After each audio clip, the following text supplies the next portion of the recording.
Hello dancers and welcome. If this is your first time tuning in, I'm Tiekka and this is Everyday Ballet, where we bring timeless, authentic classical ballet principles, training, and style to everyday life.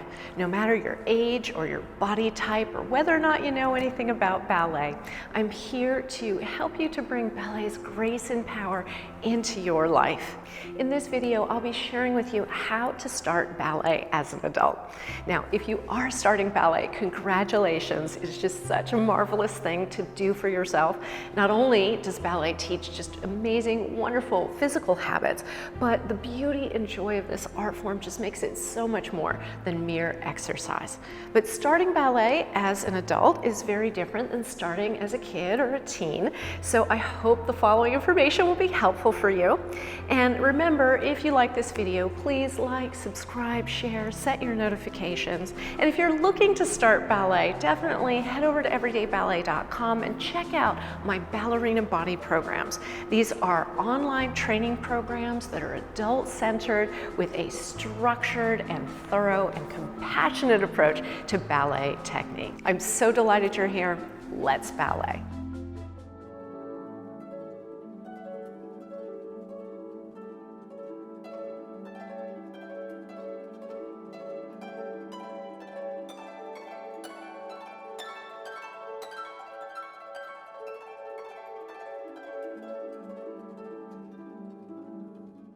The single most important thing you can do when starting ballet as an adult is to give yourself some grace. And what I mean by that is allowing yourself the mental and emotional space to be a beginner.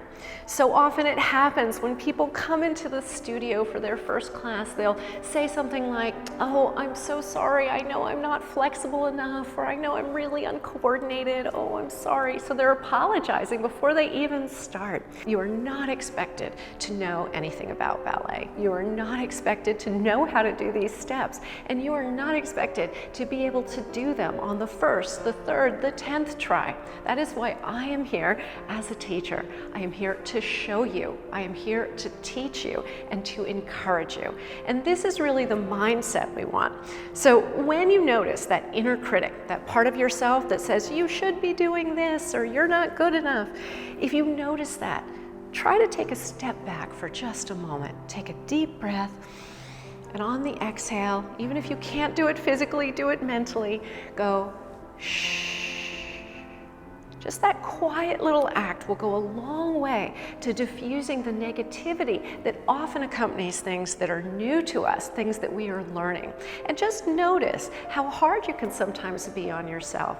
You know, as a teacher, I'm not sitting there criticizing or judging anyone. So I always encourage you, as you're starting out, to really try to release yourself from the judgment and instead be curious, be open, and allow the beauty and the joy that is ballet into you. This will make all the difference in the world, and it will prevent you from getting discouraged and help you to move along on your ballet journey.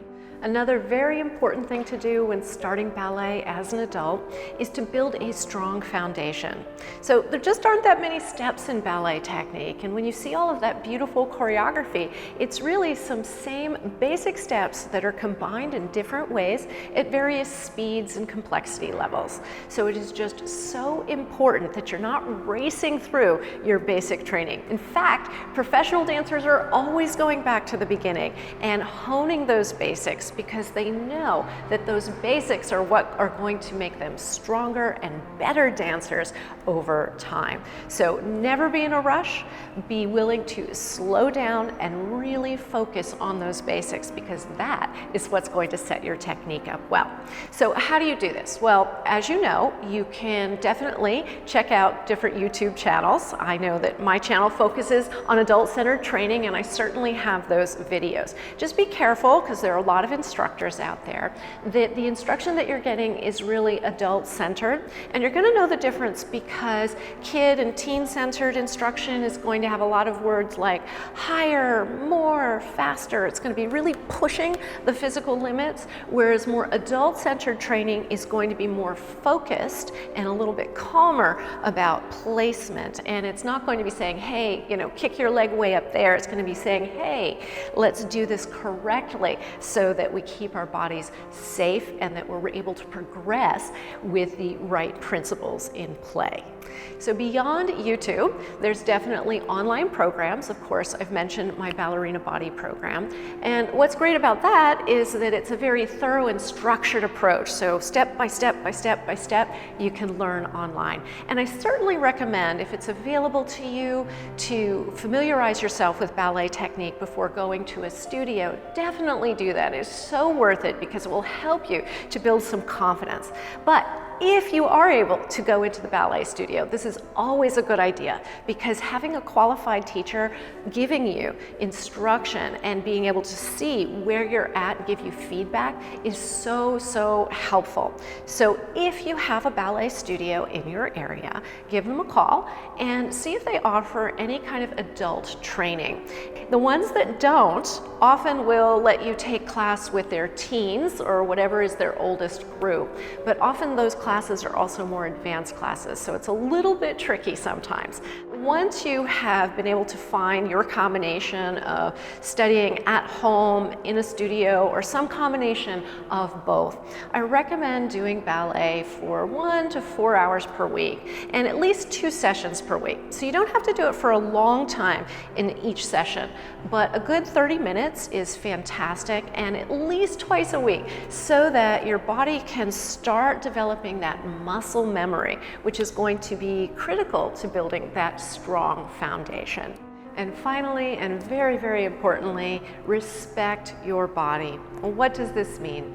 This means checking in with yourself, understanding your physical limits, and really working with those limits. Just because we have physical limitations doesn't mean that we're not going to progress.